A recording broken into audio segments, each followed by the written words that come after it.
नमस्कार, आप देख रहे हैं एचएनएन 24x7 और मैं हूं आपके साथ निशी भाटिया। बुलेटिन की शुरुआत करेंगे देश प्रदेश से आई तमाम बड़ी खबरों के साथ। उत्तराखंड महक क्रांति नीति 2026-36 का शुभारंभ हो चुका है। सीएम पुष्कर सिंह धामी इस कार्यक्रम में शिरकत कर चुके हैं। कार्यक्रम में सीएम का भव्य स्वागत हुआ है। उत्तराखंड में जाएंगे तो हमने 5000 हेक्टेयर में तिनूर की वैली बनाने का लक्ष्य रखा है। चमोली में गमक रोड की वैली का लक्ष्य है और पौड़ी हरिद्वार में हमने लेमन ग्रास वेस्ट लैंड के जहाँ जंगली जानवर डाल रहे हैं वहाँ अच्छा रिस्पॉन्स कर रही है। वहाँ 2-2000 हेक्टेयर में बना रहे हैं और 8,000 हेक्टेयर की मिंट वैली उधम सिंह लग रही है। तो कुल मिलाकर जब आप किसी इन एरिया में कभी जाएंगे आने वाले टाइम में तो आपको किलोमीटर आपको फसलें दिखेंगी। इससे एक फायदा और होगा कि जो प्रोसेसिंग में हमारा खर्च होता है हम नहीं कर पाते हैं गवर्नमेंट सेक्टर, प्राइवेट इन्वेस्टमेंट बहुत आने वाला है। लोग काफ़ी इंटरेस्टेड है और उसका प्रमाण हमारे जो अरोमा के finance level association of India और essential oil association of India के प्रतिनिधि हमारे सामने बैठे हैं। वो हर एक कार्यक्रम में हमारे हर एक्टिविटी में जब भी बुलाते हैं आते हैं और हमारा पूरा मार्केट डायरेक्ट फार्मर से खरीद के लेके जाते हैं। तो ये हमारी बहुत बड़ी स्ट्रेंथ है। एक अरोमा पार्क भी आप लोगों के द्वारा हमारे स्टेट में बनाया जा रहा है, जिसका माननीय प्रधानमंत्री ने शिलान्यास भी किया था और इसी तरह से उसको सपोर्ट करने के लिए अरोमा वैली को एक अरोमा वैली के बीच में एक सैटेलाइट सेंटर भी खोले हैं, विकास किया जा रहा है, जिसमें से उसकी training, capacity building, processing, quality plant की मटीरियल और उसका मार्केट का बाई तो सारी सुविधाएं एक छत के नीचे आपको किसान को वहाँ पर मिलेगी। तो आने वाले टाइम में मैं उम्मीद करता हूँ कि उत्तराखंड से ये जो खुशबू है पूरी दुनिया में फैलेगी और इस खुशबू के माध्यम से जो एक्चुअली सपना देखा था हमने कि किसानों का एक अल्टरनेट क्रॉप मिले किसानों को, ताकि जो हमारी विपरीत परिस्थिति है जंगली जानवरों की, पानी नहीं है, टोपोग्राफी खराब है, इस साल जैसे बारिश ज़्यादा हुई से खराब हो गया, इन क्रॉप में यही खास बात है कि प्रोसेसिंग भी फार्मर्स के फील्ड में हो जाती है। तो ये सारी खूबी होने से ये इसको काफ़ी अच्छा रिटर्न भी मिलता है और सेफ रहता है नौकरी के लिए। मार्केट बहुत ज़्यादा है। तो अभी मैं इस बात के लिए आप सभी लोगों का, सारे माननीय मंत्रिमंडल का, सभी पूरी सरकार का हृदय से धन्यवाद करता हूँ कि हम लोगों पर विश्वास करके इतना बड़ा एक प्रोग्राम लॉन्च किया। तो मैं विश्वास दिलाता हूँ अपने किसान भाइयों के बिहाफ पे, अपने स्टाफ के बिहाफ पे कि हम इसको खरा उतरने में पूरी कोशिश करेंगे। इन्हीं शब्दों के बाद आपका पुनः अभिनंदन। और इस नए क्रांति नीति में जो सहयोग हमारा रहा है, काफ़ी बड़ा सहयोग दिया है नरेंद्र जी ने। बहुत लंबे टाइम से 2 साल से हमारे साथ फील्ड में भी गए, किसानों से बात की, बड़े सिस्टमेटिक ढंग से इंडस्ट्री से बात की, तब जाकर के डॉक्यूमेंट बना है। इसके लिए बहुत बहुत धन्यवाद मैं उनको भी देना चाहता हूँ। अंत में सभी का धन्यवाद करते हुए, अभिवादन करते हुए, जय हिंद, जय Uttarakhand. Thank you. Thank you sir. आप थे निदेशक कैप, जिनके गाइडेंस में लेमन ग्रास के एक पौधे से आज महक क्रांति तक कैप का ये परिसर पहुंचा है। महक क्रांति, उत्तराखंड महक क्रांति का उद्देश्य राज्य में चयनित सघन फसलों के उत्पादन को बढ़ावा देना और संपूर्ण मूल्य श्रृंखला में इस नीति के माध्यम से कृषकों की आय में वृद्धि करना है। यह नीति पिछले लगभग 1 वर्ष से डायरेक्टर कैप सर, सचिव सर और माननीय मंत्री जी के मार्गनिर्देशन में सशक्त उत्तराखंड की टीम मैकिन्जी के सहयोग से बनाई गई। देहरादून स्थित भारतीय सैन्य अकेडमी आईएमए ने शनिवार को भव्य पासिंग आउट परेड का आयोजन किया, जहां पर थल सेनाध्यक्ष जनरल उपेंद्र द्विवेदी बताते कि रिव्यूइंग ऑफिसर ने परेड का निरीक्षण किया और पास आउट हो रहे ऑफिसर्स कैडेट्स की सलामी ली। इस परेड में कुल 525 ऑफिसर कैडेट देश सेवा के लिए पास आउट हुए हैं, जिनमें से 491 कैडेट्स भारतीय थल सेना में अधिकारी बनेंगे, जबकि 34 कैडेट्स मित्र देशों की सेनाओं में शामिल होंगे।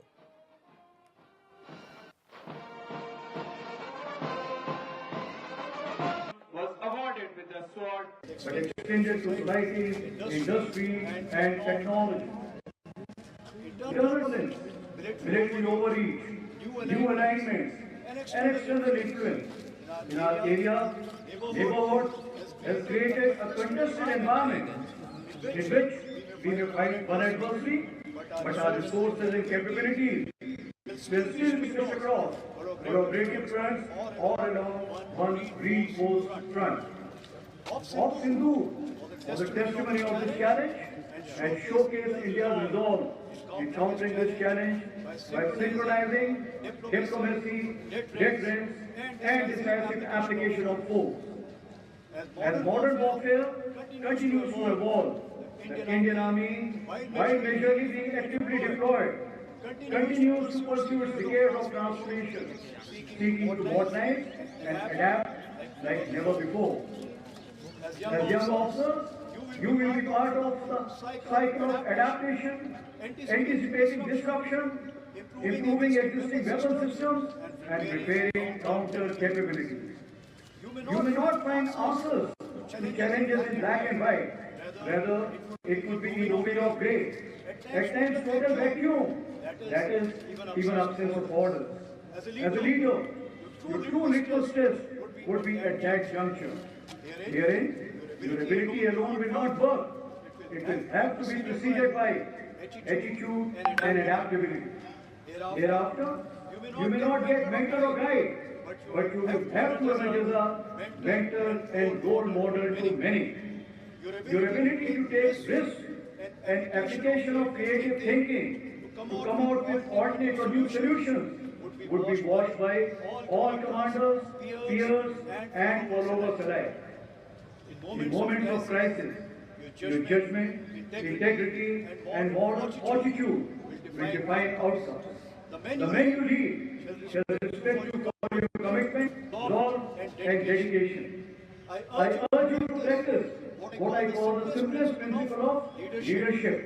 Follow me. That is, lead by example in all spheres, with clarity, courage, and compassion.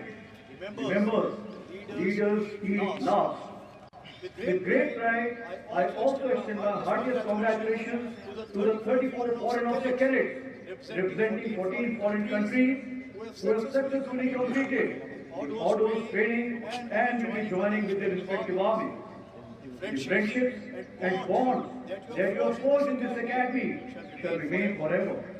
You shall always remain part of this academy and will be its ambassador in coming times. I do hope that one amongst you would be reviewing this parade in the future. One of your kind, on a visit with the chief of the Bhutan Army and the Army. We were privileged to have General Rodrigo reviewing the parade the last term. The tireless dedication of the instructors and staff of the Indian Military Academy has sculpted the future of our army. My compliments for your relentless pursuit of excellence in training and in shaping young minds into leaders of great vision and perseverance. Our parents, your presence here today is a testament to your selfless dedication and unwavering support that has shaped these young officers. From their childhood, it is you planted the seeds of courage, an attribute that the Indian Military Academy has nurtured to make them morally upright military leaders. I thank you on behalf of the nation for dedicating your war's life to the noble cause of the nation. Finally, to the passing out course of autumn term 2025, as you embark on this inspiring career, the entire nation will now look up to you as the first and last line of defense for its civilizational sovereignty. But extended खबरों में आगे बढ़ेंगे। हरिद्वार की हर की पौड़ी और साथ ही साथ माया देवी और मनसा देवी जैसे प्रमुख धार्मिक स्थलों में मात्र आधे किलोमीटर की दूरी पर बनी अवैध दरगाह पर बड़ी कार्रवाई की गई है, जिसके तहत राजाजी नेशनल पार्क को लगभग 5 बीघा संरक्षित वन भूमि पर खड़ी हजरत सैयद सुल्तान शाह दरगाह पर विभाग ने नोटिस जारी कर दिया है। वन विभाग की सख्त चेतावनी के बाद भी अगर किसी के पास भूमि पर स्वामित्व अधिकार या फिर निर्माण से जुड़े वैध दस्तावेज है तो 15 दिनों के भीतर प्रमाण सहित हरिद्वार रेंज कार्यालय में अनिवार्य रूप से पेश करें। विभाग का अल्टीमेटम निर्धारित अवधि पूरी होते ही बिना वैध दस्तावेज पूरी संरचना और अवैध घोषित कर दी जाएगी, जिसके बाद कार्रवाई सीधे धामी सरकार के बुलडोजर मॉडल से होगी।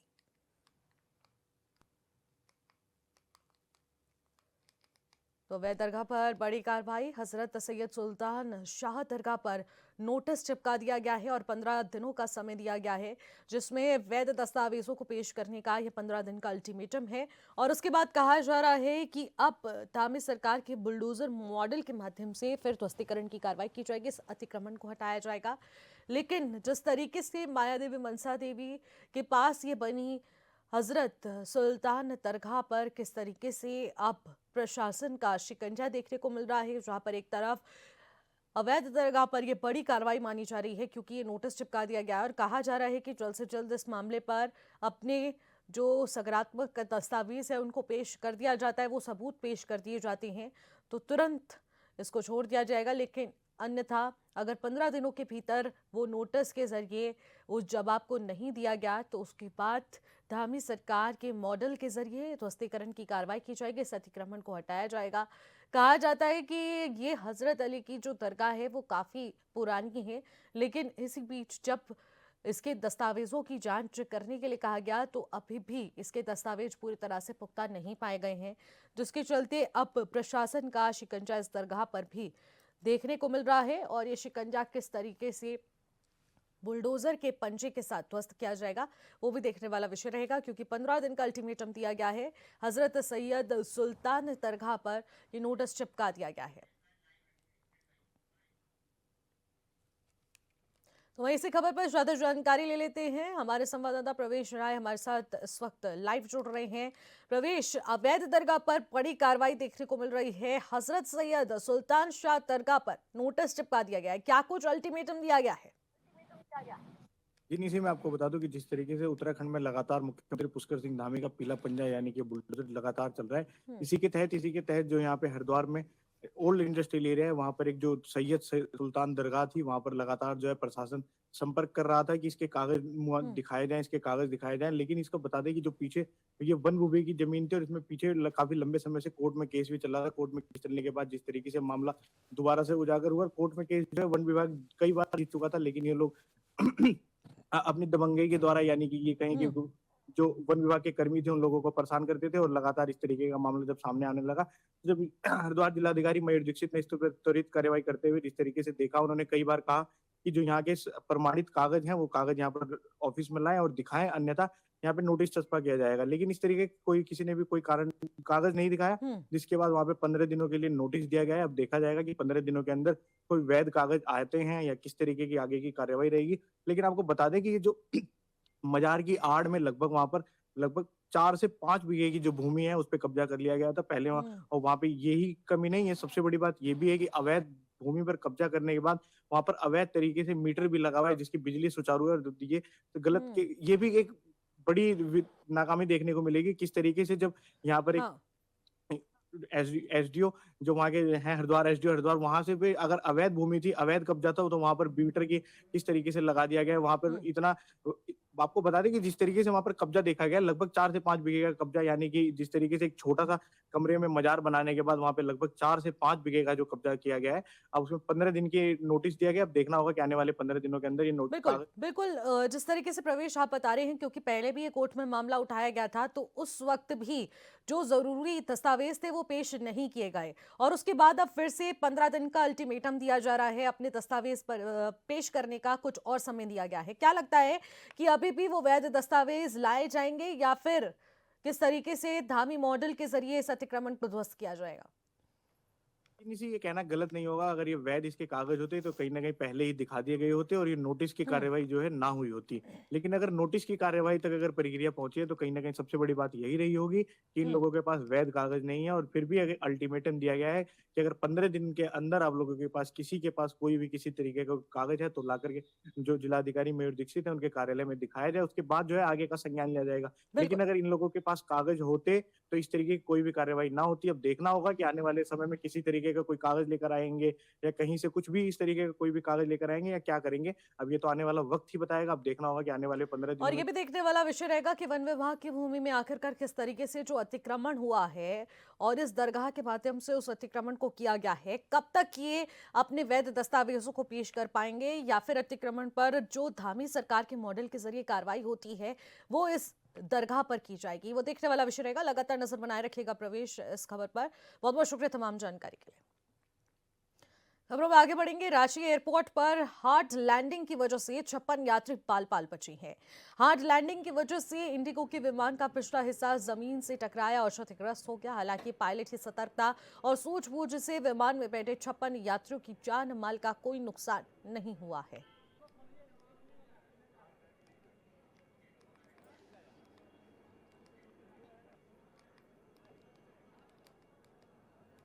वहीं इसी खबर पर ज्यादा जानकारी लेंगे। जयंत कुमार हमारे संवाददाता सीधे फोन लाइन के जरिए हमारे साथ जुड़ रहे हैं। जयंत, हार्ड लैंडिंग की खबर आ रही है, आखिरकार जो 56 यात्री उस वक्त विमान में बैठे हुए थे, क्या वो सभी सुरक्षित है, क्या कुछ हुआ? जी निधि, सभी यात्री फिलहाल अभी सुरक्षित है। जो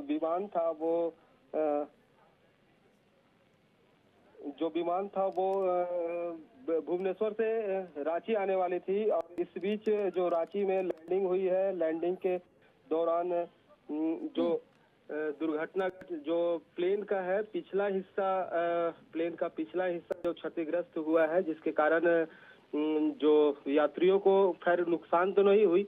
इसमें कह सकते हैं कि पायलट ने अपनी सतर्कता के कारण जो यात्रियों की जान बची है। इसमें तकरीबन 56 यात्री मौजूद थे और यह कल देर रात की घटना है।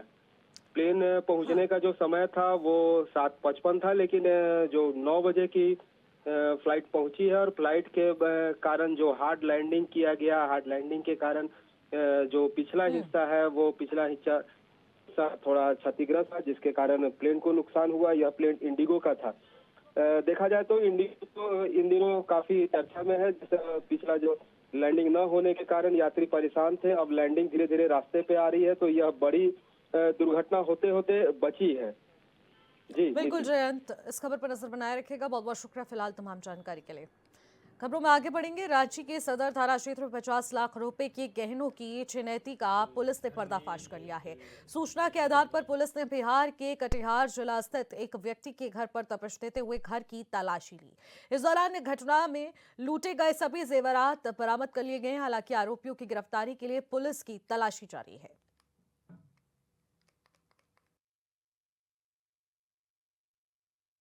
में एक व्यक्ति के द्वारा बताया गया कि ये संभवतः ये जो जितने भी जो सामान है वो वहीं हो सकता है। उसके बाद रात को रेड करेगी और उस रेड में लगभग जितना भी जो सामान लूटा गया था, लगभग सारे सामान की रिकवरी कर ली गई। इसमें जो टोटल सामान है ये 425 ग्राम सोना है और 450 ग्राम चांदी है, जिसकी कीमत संभवतः 55 से 60 लाख के बीच में है। और आगे जो मेन जो एक्यूज जो थे इसमें उन एक्यूज का आइडेंटिफिकेशन किया जा चुका है। ये कंफर्म है कि वो कोड़ा गैंग के ही व्यक्ति थे और आगे उनके विरुद्ध जो छापेमारी है जो रांची में, झारखंड में और बाकी स्टेट्स में भी जो छापेमारी है वहाँ के लिए टीम्स भेजी जाए। खबरों में आगे बढ़ेंगे। अगली खबर राजस्थान से है, जहां पर राजस्थान के बीकानेर में सर्दियों का मतलब मशहूर मौसमी मिठाई की बहार है। ये मिठाइयां दूर दूर से सैलानियों को अपनी ओर खींचती हैं और गज्जक, तिलपत्ती, रेवड़ी और गुड़ से बनी ये मिठाइयों की भारी मांग भी है। ऐसे में बढ़ती मांग को पूरा करने के लिए मिठाई बनाने वाले दिन रात काम कर रहे हैं और रोजाना कई क्विंटल पापड़ी तैयार कर रहे हैं।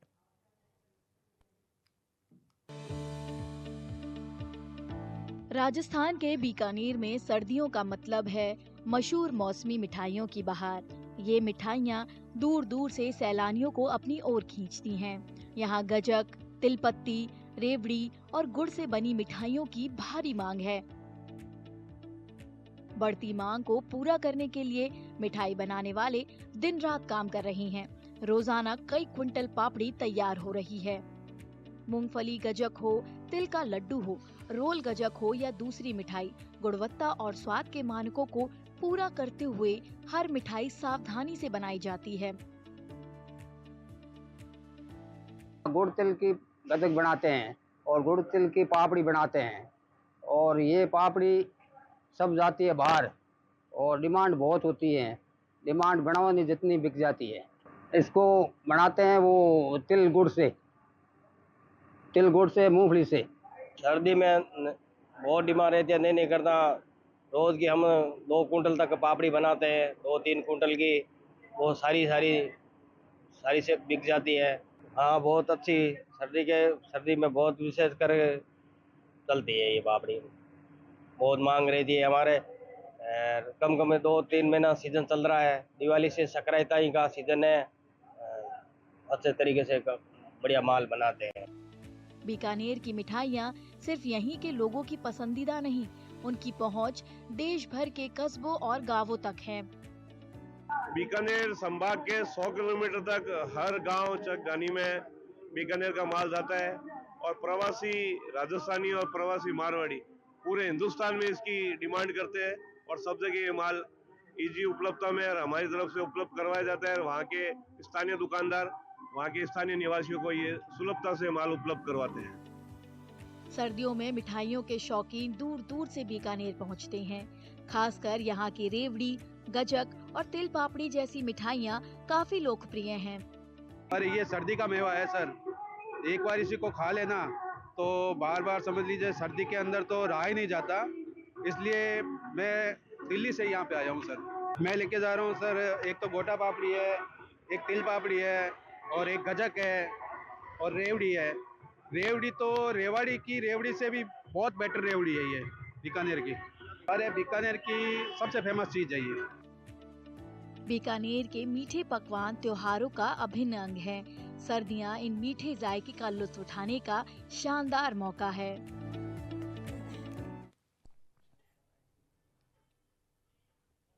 सरकार ने गुरुवार को संसद में बताया कि विश्व स्वास्थ्य संगठन के वायु गुणवत्ता से जुड़े दिशा निर्देश सिर्फ सलाह हैं, अब उन पर अमल करने की बाध्यता नहीं है। लेकिन पर्यावरणविद का कहना है कि भारत अपने वायु गुणवत्ता मानकों का उल्लंघन नहीं कर सकता। अब संसद के मौजूदा शीतकालीन सत्र में यह मुद्दा विवाद का विषय बन रहा है।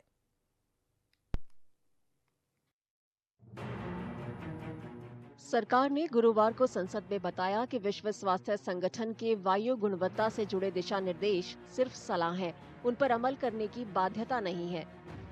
लेकिन पर्यावरणविद इससे इत्तेफाक नहीं रखते। उनका कहना है कि सलाह होने के बावजूद भारत अपने वायु गुणवत्ता मानकों का उल्लंघन नहीं कर सकता। वे कहते हैं कि सवाल वैश्विक मानकों का नहीं, बल्कि ये है कि क्या भारत अपने निर्धारित मानकों को पूरा कर सकता है। Even though our country's standards are significantly lower than the WHO standards, we have decided that we want to reach those standards first before we go to the next level. And therefore, we should reach those standards. Unfortunately, we're violating those standards. I mean, we never ever have 100 AQI. We often, in the Delhi region, cross it. It's almost normal to cross it. So if we don't have to follow anybody else's standards, but I think we should follow our own. There are very little or no private monitors installed. It's mostly the government monitors, 560 something across 290 odd cities.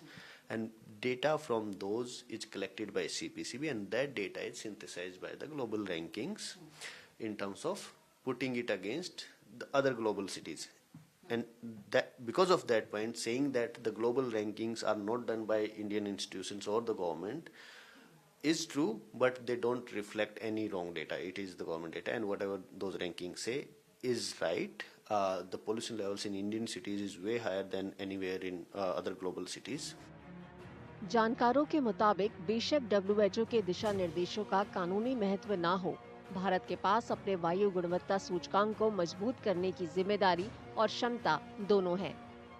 वे कहते हैं कि देश की विविध भौगोलिक स्थिति, जलवायु और सामाजिक आर्थिक परिस्थितियों में क्षेत्र विशिष्ट वैज्ञानिक रूप से सुदृढ़ नीतियों की जरूरत है। WHO can only advise. The guidelines have to be framed by the nationals across the global community, nations. And why only nations? Why can't even states formulate their own guidelines? And for that matter, WHO can give an advisory direction.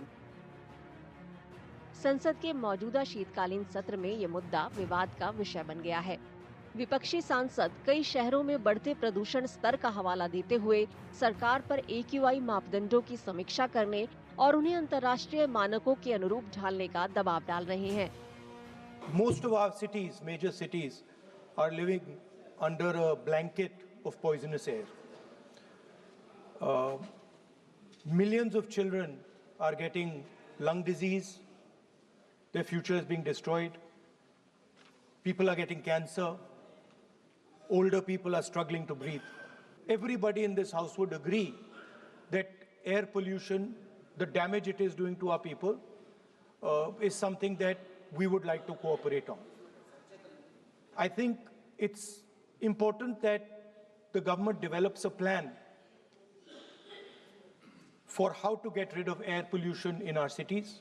कुछ इसमें ये इसका international standard ये follow करता है, बोलता है हम देश का 5वां इकोनॉमी अभी तीसरा हो जाएगा और तुलन कुछ इसमें करता रहता है, लेकिन एयर क्वालिटी इंडेक्स में एक इंटरनेशनल सिस्टम है ना, वो व्यवस्था है, ये कंपैरिजन बहुत इम्पोर्टेंट है क्योंकि सिर्फ हमारा स्टैंडर्ड से हमको काम नहीं चल सकता।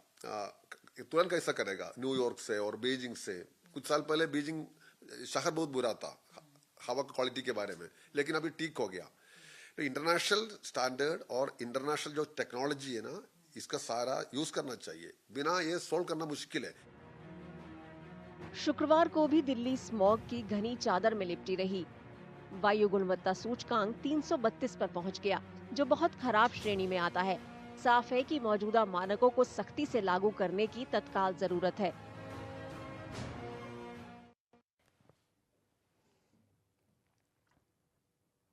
फिलहाल इन खबरों में इतना ही। आप देखते रहिएगा चैनल 24/7। नमस्कार।